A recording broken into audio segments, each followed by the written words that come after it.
पौडी चालेको त होइन फेरि हो नि डुबिहाल्छ ऐसा बैठ सकता है ना बैठो लेकिन आराम से बैठो और how you feel today sorry you feel very nice like Titanic wow this look great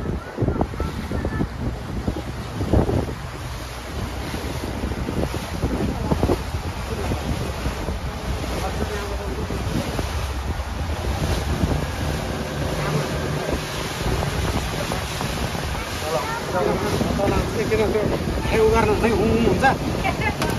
अहिले यस्तो यस्तो हुँदा त अहिले पुरै गाह्रो हाई बेटु हाउ आर यु बेटु बिग बोय भएर कानमा हात राख्छ बिग बोय हाई छोरी how you feel okay okay no